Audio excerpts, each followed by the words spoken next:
depois possa, se for o caso, avançar naquela discussão. Então, repetindo, é uma assistência de matemática sim, mas eu vou começar, já que eu só vou usar princípios matemáticos aqui, eu vou começar a aula de matemática de um jeito diferente.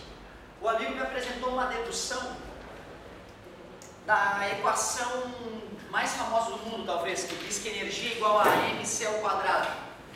Eu acho que é a única fórmula do mundo que tem uma biografia sobre ela. Sim, existe a biografia da fórmula, não do Einstein. A do Einstein também existe, né? Algumas biografias, mas tem um cara que escreveu a biografia da fórmula. Ou seja, ele conta toda a história por trás dos conceitos que permitiu o Einstein, no final das contas, concluir essa relação. O que eu vou te mostrar aqui é uma coisa muito legal e ela tem uma consequência acachapante, absurda. Eu vou mostrar rapidamente a teoria especial da relatividade. Quando a gente fala teoria especial, parece que ela é melhor, mas não, ela é pior. A teoria especial só vale para referenciais inerciais. Teoria especial da relatividade. Como ela tem umas coisinhas delicadas, muita gente acaba se confundindo bastante com ela. Eu não sou especialista nela, eu tenho noções básicas da teoria da relatividade. Mas o que eu tenho para te mostrar já é suficientemente bizarro. A teoria especial da relatividade, que o Einstein escreveu em 1900, mais ou menos,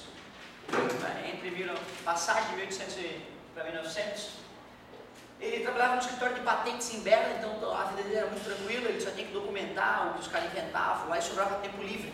Ele tinha uma gavetinha que ele chamava de Departamento Teórico de Física. E lá naquela gavetinha ele colocava os escritos dele, as viagens dele, as teorias dele. E ali ele foi pensando, ele lia tudo que era de pesquisa sobre física na época.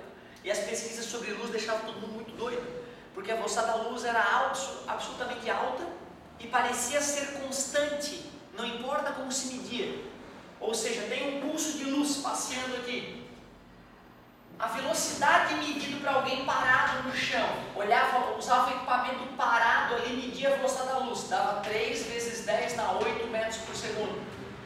E aí media a velocidade do mesmo raio de luz com um equipamento que estava andando para lá, sei lá, a 30% da velocidade da luz. E aí o equipamento, teoricamente, era para medir a luz se afastando dele, só com 2 vezes 10 dá 8 metros por segundo. Tudo bem com vocês? Só que o equipamento continua medindo 3 vezes 10 dá 8 metros por segundo para a luz. Não dá para acreditar, assim, a Ferrari passou a 300 por hora. Tu está com um medidor de velocidade, tu aponta para a Ferrari 300 por hora. Se tu está num carro a 100 por hora para lá, a Ferrari a 300 ultrapassa o carro. Tu está com o medidor de velocidade e coloca na bunda da Ferrari, vai dar 200. Se tu está indo para lá a 100 por hora, vem uma Ferrari a 300, tu bota o medidor de velocidade, o radar da polícia no bico da Ferrari, vai dar 400. Não é óbvio? A luz aparentemente estava dizendo, comigo não é assim. Os experimentos, eles mediam a luz assim, assado, e dava sempre a mesma velocidade. E não importa o medidor da velocidade, não importava em que velocidade ele estava. Isso era revoltante, mas aparentemente era isso. Então Einstein pensou assim, caramba, se as pesquisas estiverem corretas, então eu vou detonar. Primeiro postulado da relatividade especial. Relatividade especial porque só é válida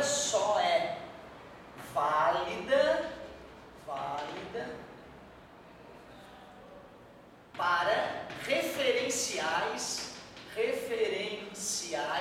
inerciais. O que são referenciais inerciais? São referenciais com velocidade constante. Se a velocidade do referencial, como assim do referencial, professor? Por exemplo, a Terra é o referencial natural que a gente usa para observar o mundo. Se a Terra ficar mudando de velocidade muito, essa parte da teoria que eu vou te mostrar já vai falhar. Depois o Einstein expandiu a teoria para referenciais não inerciais. Não é problema porque aqui no ensino médio a gente geralmente deixa um referencial bem definido e ele está parado geralmente. Nem velocidade a gente fala, né? Por exemplo, a Terra está parada agora. Certo? A gente diz que está parado, porque é mais fácil entender assim, né? Só se a gente for entender um fenômeno muito complexo. Aí a gente fala, não, a Terra está a 100 mil km massa. Só que não muda nada nos fenômenos, ó. A Terra está andando, mas o giz cai normal, como se estivesse parado. Então, referenciais inerciais como esse aqui. Show de bola. Teoria especial da relatividade só é válida para referenciais inerciais, velocidade constante. Primeiro postulado. O que é um postulado, professor? É algo que aceita-se como verdadeiro, sem prova. Estranho. Postulado, engole. Engole, não dá para provar o postulado, teoricamente. Primeiro postulado. As leis da natureza, pode falar as leis da física, né? Porque a física quer buscar as leis da natureza, na verdade, né? As leis da natureza são as mesmas para qualquer observador. Em qualquer referencial inercial. Filosófico isso, hein? As leis da natureza são as mesmas para ele e para mim, não importa onde eu esteja ou onde ele esteja. Eu posso estar numa nave com velocidade constante, ele na Terra parado. As leis da natureza, para quem olha da nave, para quem olha da Terra, tem que ser a mesma. As contas, né, as contas podem até mudar, os valores finais, mas as regras da natureza não podem mudar. Filosófico pra caramba isso. Não posso nem acrescentar muito. Segundo, esse sim, a velocidade da luz, também postulado, segundo, mas esse experimentalmente a gente aceita porque tem sido confirmado há muito tempo de diversas maneiras diferentes. A velocidade da luz é a mesma. Então já é uma teoria, né? Pois é, não, mas aí é que tá. Porque assim, não dá pra tu... A gente faz experimento e tem dado verdadeiro, mas não tem como eu provar por argumentos anteriores que é verdadeiro. Isso é que é postulado, é uma coisa que não dá para usar o argumento anterior para tu provar matematicamente que ele é verdadeiro. Tipo Euclides, ponto é aquilo que de nada é parte. Ponto é uma coisa que não tem tamanho, é uma ideia. Euclides, filho da puta, inventou um ponto e o mundo hoje usa ponto pra caramba para representar o mundo, né, cara? Reta é uma ideia do Euclides. Reta é um segmento infinitamente fino e infinitamente comprido para ambos os lados. Reta na natureza, existem coisas que lembram retas, mas a reta é uma ideia do Euclides. Tu vê que viagem, né, cara? Eu fiquei chocado quando me falaram reta, ponto, plano são ideias, não existem. Eu achei que isso aqui é um plano. Não, isso aqui dá a ideia de plano. Isso aqui é uma mesa. Plano é uma ideia que o Euclides inventou. É algo infinitamente fininho, mas infinitamente extenso para os lados, certo? A ideia de plano. Tu vê que viagem, né? Euclides, cara, filho da mãe. No nosso caso, poderia ser livro do mar, mas poderia, né? Não sei. E outra, o plano, primeiro não é um plano, é uma esfera, né? Certo? O mar, concorda comigo? E a ideia de plano é que ela é infinita, ela vai para o espaço, a Terra é curva e o plano não, o plano continua infinito e além. Certo? Quando a gente vai lá e desenha um plano no quadro e chama de plano alfa, o aluno tem que entender que ele se estende infinitamente. Certo? Essa reta R penetrando no quadro aqui, será que ela vai se cruzar com o plano alfa? Às vezes a gente faz essa pergunta, porque o aluno olha a figura e ele pensa, não vai se cruzar porque o plano alfa está aqui, a reta R está aqui. Não, mas se subentende que o plano alfa continua. Então cruza, se a reta R estiver aqui, ó, certo? E o plano alfa foi desenhado aqui, se supõe que eles vão se cruzar e vai ter um ponto de intersecção entre eles. Então tu vê, né? Geometria euclidiana, depois procure um pouco mais sobre isso. Mas vamos voltar aqui. A velocidade da luz é a mesma medida de qualquer o que, adivinha? Referencial inercial, obrigado. Para a gente começar a se acostumar com esse palavreado da relatividade, referencial inercial. O que é, meu Deus, referencial inercial? É um referencial com velocidade constante, uma nave alienígena com velocidade constante, a Terra com velocidade constante ou parada. Porque velocidade constante ou parado são referenciais já, né, galera? Ó, o X está parado ou em movimento? Depende, né? Para vocês está em movimento, para mim está parado, está na minha orelha, certo? O giz está ali, na minha orelha. E vocês estão andando para frente com o giz. Né? Uma formiguinha no giz, ela olharia, aqueles caras estão indo para frente. Ela no mundinho dela juraria que o giz está parado.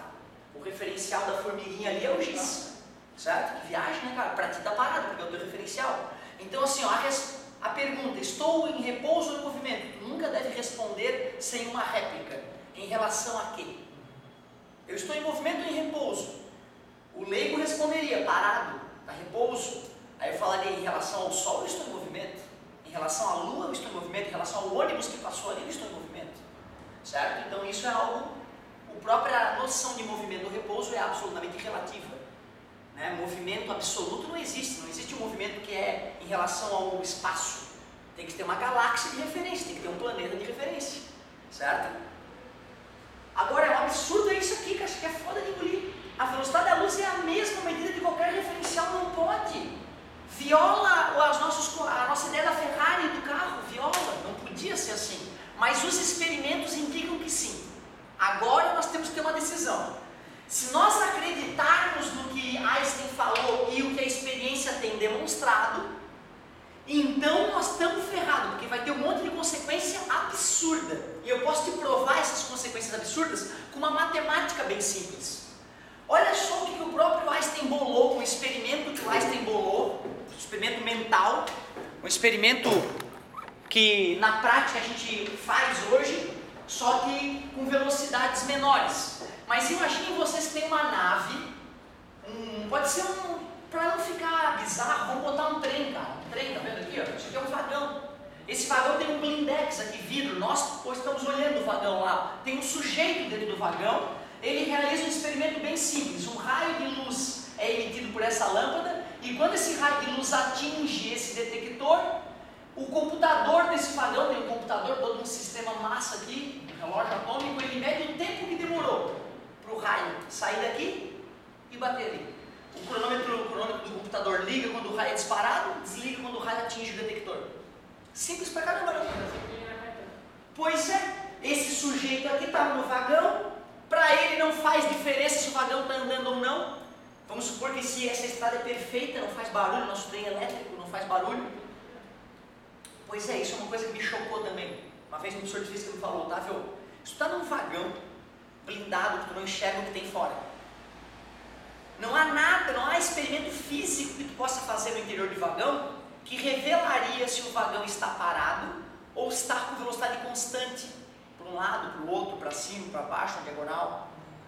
Ou seja, na natureza, estar parado ou estar em MRU é a mesma coisa. Aquilo me revoltou, me tirou o chão. Como assim, professor? Como assim?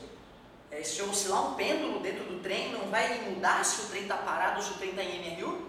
Ele falava. Não é possível. Eu não consegui entender como é que pode.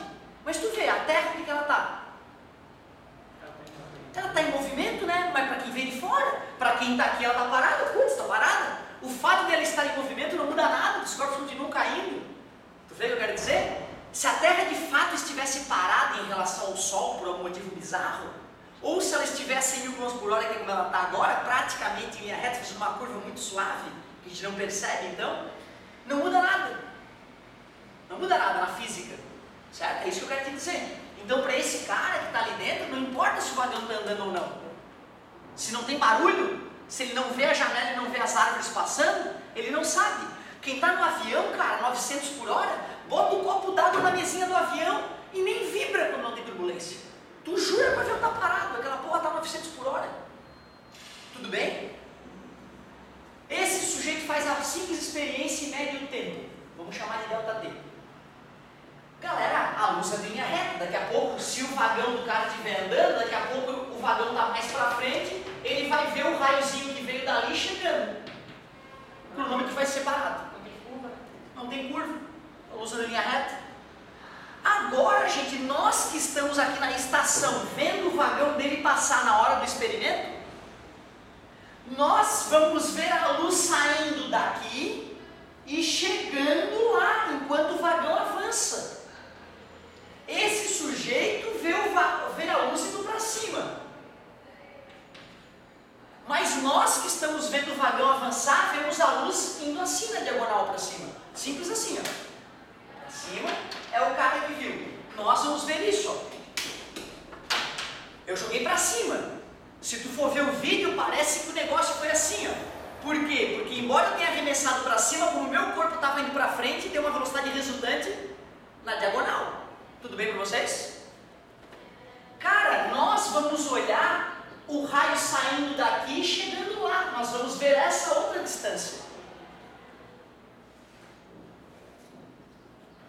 Essa é a distância x que o raio andou para o cara que estava no vagão. Essa é a distância y que o raio andou para nós, que vimos a observação daqui, parados, em relação à Terra. Tudo bem para vocês? Tem uma outra distância, eu posso chamar do que eu quiser essa distância aqui. Isso é um triângulo. No triângulo retângulo, o teorema de Pi funciona muito bem, né? Concordam comigo? Antes de eu avançar para mostrar o fator de Lorentz, que vai te ajudar a entender a dedução do cara, eu só quero fazer uma pergunta para vocês. Velocidade é distância sobre tempo. Velocidade é distância sobre tempo. Os experimentos mostram que a velocidade da luz é sempre a, não importa como tu mede. Esse cara então viu luz saindo dali, batendo ali, a velocidade da luz que ele tem que medir a gente vai chamar de c. Que distância que a luz andou? X. Tudo bem? Qual é o tempo que ele mediu para a luz sair daqui e bater ali? Delta. Honestíssimo. Para nós que olhamos a luz caminhando no caminho Y, qual vai ser a velocidade da luz? A mesma. Os experimentos mostram isso. Que distância que a luz andou? Y. E vamos supor que nós temos um equipamento que liga o cronômetro quando a luz é disparada e desliga o cronômetro quando a luz chega. Mais um ΔT, só que esse ΔT foi medido aqui por nós. Nosso equipamento mediu. Tudo bem para vocês? Era para dar o mesmo, foi o mesmo fenômeno. Tinha que dar o mesmo. Porque os cronômetros ligaram quando a luz foi disparada, os cronômetros desligaram quando a luz chegou. Tinha que dar o mesmo. Porém, galera, se C é igual a C, X sobre ΔT de quem estava no vagão é igual a Y sobre o ΔT' de quem estava fora. O X e o Y são distâncias iguais.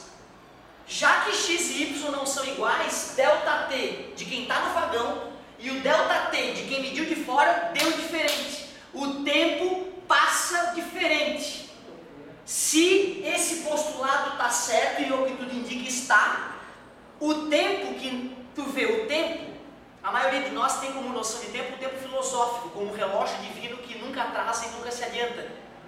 O que o Einstein descobriu é que não, é que o relógio de Deus, o relógio divino, ele se atrasa ou se adianta dependendo da diferença de velocidade em que esses relógios estão.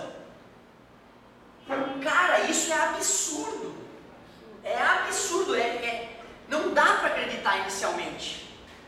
Mas como o Einstein estava muito seguro disso, e hoje eles confirmam esse segundo teorema, esse segundo postulado, de diversas maneiras, ele ficou tão seguro que ele ganhou o prêmio Nobel, que ele ia revolucionar o mundo, que ele até prometeu o dinheiro do Nobel para a mulher que ele estava separando, estava devendo até as calças para a mulher, na separação. Ele falou, não, vou ficar rico com o Nobel, vou te dar todo o dinheiro.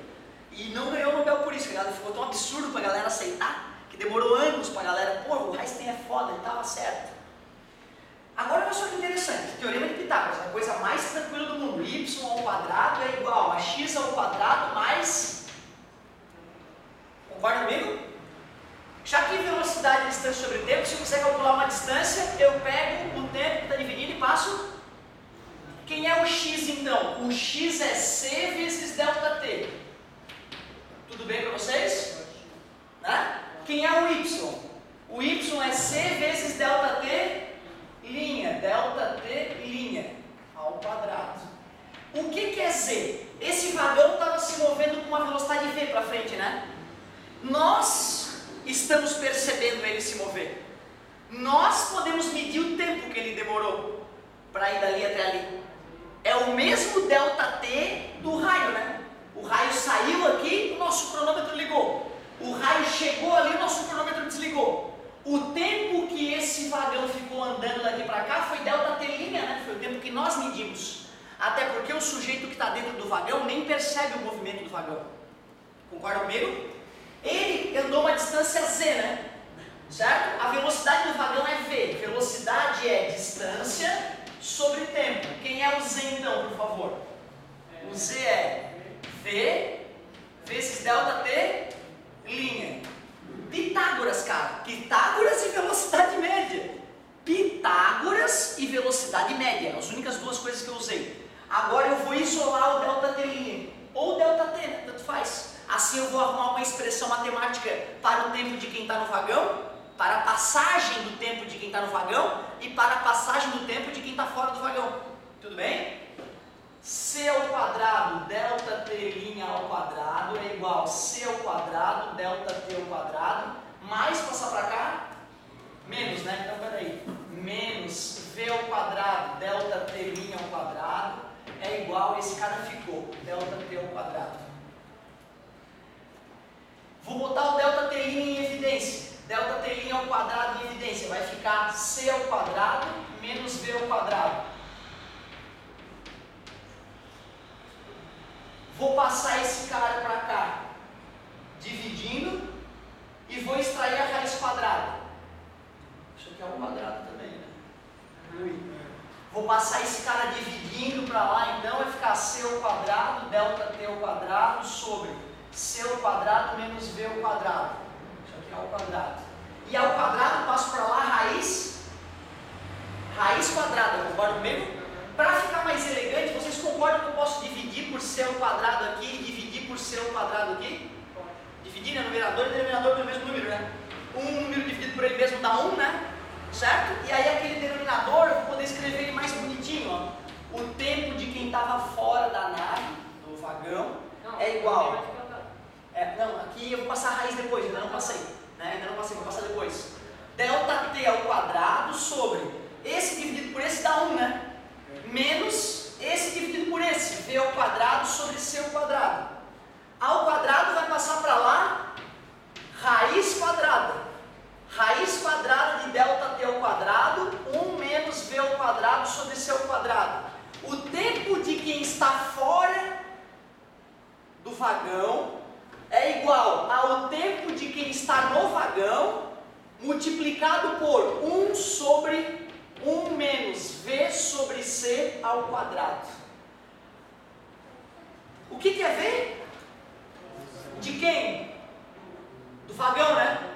Quanto maior for a velocidade do vagão, maior vai ser esse número, menor vai ser a subtração, ou melhor, bota C aqui na velocidade do vagão, se o vagão atingisse a velocidade da luz, certo? C dividido por C, 1 ao quadrado, 1 menos 1, 0. 1 dividido por 0, infinito. Quer dizer que é como se o tempo, para quem está dentro do vagão, parasse de passar comparado com o tempo de quem está fora do vagão. Para ficar menos feio, a galera chamou de fator de Lorentz, essa grandeza aqui, ó, 1 sobre raiz, né? Esqueci da raiz, cara. Perigo. Né? A raiz de 1 é 1, mas a raiz do cara de baixo. 1 sobre a raiz de 1 menos V sobre C ao quadrado, isso é chamado de fator de Lorentz. Fator de Lorentz. Calculando o fator de Lorentz, a gente pode calcular quanto tempo passou para quem está fora da nave comparado com o tempo de quem está dentro da nave. A gente pode calcular qual é a massa da nave para quem está fora, comparado com a massa inercial da nave. Massa inercial é a massa da nave medida parada. E o pior, o comprimento da nave, ele encolhe à medida que a velocidade dela se aproxima da velocidade da luz. Então eu estou mostrando para vocês a equação da dilatação do tempo, a equação da dilatação da massa e a equação da contração do espaço. E provei o fator de Lorentz com uma coisa bem boba. Velocidade média, teorema de Pitágoras, certo? Isso é a teoria especial da relatividade. O começo é confuso, mas depois tu vai ver, cara, que tu nunca vai precisar calcular isso. Porque os valores são chatos de calcular. Só 2 valores que eles usam, quando a velocidade é 80% da luz e 60%, que são os valores que dá para botar na mão aqui e fazer a continha de cabeça. Saca? O resto é tabelinha, te fornece uma tabelinha. Com 10% da velocidade da luz, o fator de Lorentz é tal. Aí só faz aquilo aí, multiplica ou divide. Então tu vê, na hora de fazer conta, não é? O acachapante é a ideia, aceitar que se eu entro numa nave e começo a andar na velocidade da luz, é como se eu parasse de envelhecer para vocês. Eu ia ficar 10 anos viajando na velocidade da luz e ia voltar. Vocês iam estar 10 anos mais velhos e eu ia estar igual. Pior, eu ia ter a sensação de que não passou o tempo. Eu fui, voltei. E aí, galera, o que aconteceu com vocês? Estão velhos? O que houve? Pô, demorou 10 anos. Não viaja, cara. Acabei de entrar na nave e sair, cara. Eu só entrei e saí e ia jurar para vocês. E vocês vão estar 10 anos mais velhos. Dá para acreditar que Deus fez isso? Isso é a natureza. A realidade é assim. O tempo não flui igual para todos. Bizarro. Aí, cara, olha só. O que é energia cinética, cara? Energia cinética é mv² sobre 2, né? Certo? Só que a energia cinética vai tender ao infinito à medida que a gente se aproxima da velocidade da luz. Então, para velocidades grandes, eu vou ter que multiplicar isso aqui pelo fator de Lorentz. Só para tu entender por que apareceu aquele númerozinho esquisito na dedução do cara. Beleza? É a velocidade da energia cinética corrigida pelo fator de Lorentz ali, né? E aí, a partir de uma próxima aula, a gente pode avançar um pouquinho. Certo? Beleza? Ele explica pela conservação de energia. Sim. Conservando primeiro e... Exatamente, só que a energia cinética para velocidades altas, ela é modificada, ela não fica mv² sobre 2. Certo? O fator de Lorentz vai ter que ficar embutido naquela equação ali. Aí já vai começar a ficar um pouco mais fácil de entender a dedução do cara. Certo? Mas o que devia estar na velocidade da luz para o tempo parar de passar? Pois é. Nós em relação a ele, ou ele em relação a nós. Isso que é o bizarro, cara. É isso que é o bizarro. Nós estamos aqui olhando. Certo? Está passando por nós. Passa o cara com a nave na velocidade da luz. Certo? Nós, olhando esse fenômeno, teríamos a sensação, primeiro, que a nave é muito mais massiva, que ela tem muito mais massa do que de fato ela tem. Nós teríamos a sensação, observando a nave passando e fazendo os cálculos daqui, que o tempo que passa na nave é muito menor do que o nosso tempo, e nós teríamos a sensação de a nave estar achatada, encolhida, comparada com a nave real. Certo? É absurdo. E outra, o pior é que isso não é que o átomo vai diminuir de tamanho, é que o próprio espaço, a própria natureza vai reagir se encolhendo. É bizarro, é absolutamente bizarro. Eu demorei muitos anos a aceitar, a ter chance de aceitar parte da teoria. Mas as experiências hoje confirmam que a teoria da relatividade é a teoria mais bem sucedida dos últimos tempos. Então é por isso que a gente engole ela. Eu não resisti, galerinha, me perdoem, eu não resisti, eu tive que falar sobre isso porque o amigo trouxe uma dedução muito legal e eu queria ajudá-lo a depois poder estudar essa deduçãozinha que a gente pode fazer numa próxima aula.